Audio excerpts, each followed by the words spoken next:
Hey, alors c'est fait, ça a été? Vous avez été gâté? Avez-vous craqué pour un des sets dont je vous parlais dans le billet d'humeur précédent? Dites-le moi en commentaire. Perso, j'ai craqué pour l'Arc 170. Vous l'avez vu sur la vignette, aujourd'hui on met la lumière sur ces créateurs de l'ombre, ces briqueurs méconnus qui méritent qu'on parle de leur création. Je ne parlerai que de Mock, dont les instructions sont gratuites sur Rebrickable, mais si la vidéo vous plaît, je pourrais peut-être vous parler prochainement des payants qui valent le détour. Vous retrouverez tous les liens dans la description. Commençons avec ce Mock proposé par Paul Wilmox d'un Vélociraptor mongoliensis. Ce créateur a réussi à réadapter le set Creator 31154 et avec les mêmes pièces, il nous offre enfin un Vélociraptor avec des plumes. D'ailleurs, j'aime beaucoup la technique utilisée pour le plumage au bout de la queue. Et si vous voulez continuer à en prendre plein les yeux, checkez donc son profil, il y en a pour tous les goûts. Si comme moi vous êtes amateur de jeux de société, ce mock de RDE 260 devrait vous plaire. La tour de garde lance-dés. C'est à la fois une tour du plus bel effet avec ses tuiles et ses pierres en relief, mais également un lanceur de dés. Ouvrez le toit, glissez vos dés et pouf, les dés sont jetés. Ludique et esthétique, c'est le combo gagnant. Et dans le style médiéval, mais encore plus minimaliste, j'ai trouvé ce diorama du gouffre de Helm. C'est tout simple, du moins en apparence, car parfois les créations les plus simples sont les plus complexes à concevoir. D'un coup d'œil, on reconnaît le lieu, les remparts, la rampe, la tour. Moi, je n'ai qu'une chose à dire, hein. Bravo à Lego Alphactotum. Et d'ailleurs, jetez un œil à son profil, il a réalisé d'autres dioramas comme celle de Minas Tirith par exemple. Pour ceux qui ne le savent pas, il s'agit de villes situées dans l'univers de Seigneur des Anneaux.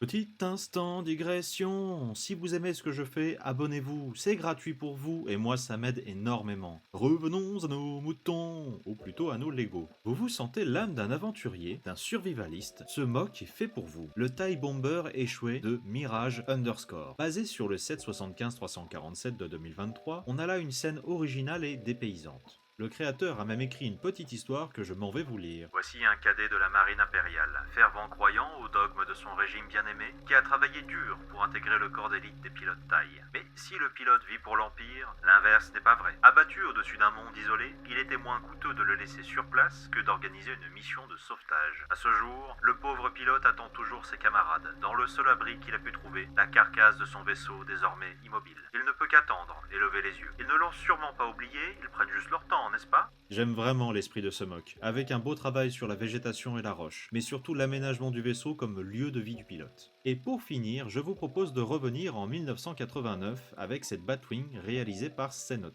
Alors pour ceux qui aiment le Snot, que tout soit lisse, vous êtes servis. C'est beau, fidèle et à l'échelle des figurines. D'ailleurs, un de ces jours, je pense même me payer les pièces manquantes pour la construire. Si vous en voulez plus, jetez un œil au profil de Snot. Il y a d'autres véhicules de l'homme chauve-souris qui sont disponibles. Alors, est-ce qu'un mock vous a tapé dans l'œil? Si oui, dites lequel en commentaire. Je ne peux que vous encourager à soutenir ces créateurs en vous abonnant, en likant leur profil, voire même en téléchargeant leur création. Pensez bien sûr à vous abonner, liker, partager, je compte sur vous. Merci encore et à bientôt. Tchuss!